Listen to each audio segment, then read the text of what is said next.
Nanlumo isang mag-asawa sa nabili nilang foreclosed property mula sa Pag-ibig Fund. Sira-sira na kasi ang bahay ng kanilang nadatnan. Binaklas na mga pinto, bintana at tinanggal ang mga gamit gaya ng lababo, gripo at mga kable ng kuryente.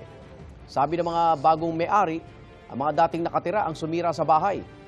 Idinadaing nila ngayon na napamahal pa sila sa gastos kasi na ipaayos ang bahay na kanilang nakuha sa halagang 2.9 million pesos sa bidding ng Pag-ibig. Pakiusap nila sa Pag-ibig na muling i-assess ang presyo ng bahay. Ayon sa Pag-ibig Fund, may tuturing na vandalism o theft o pagnanakaw ang ginawa ng dating nakatira sa bahay. Bukas po ang GMA Integrated News para sa panig ng mga dating nakatira sa foreclosed property.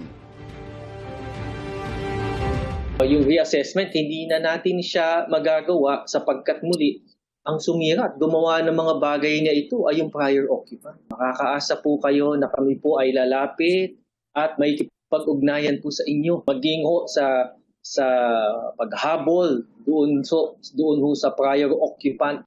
Pumayag po kami sa interview na to, not because para siraan yung previous owner. Naintindihan naman po namin na galit sila kaya po nagawa nila to. Pero sana alam po nila sa sarili din nila yung consequence po nung ginawa nila dun sa property. Igan, mauna ka sa mga balita, mag-subscribe na sa GMA Integrated News sa YouTube para sa iba't ibang ulat sa ating bansa.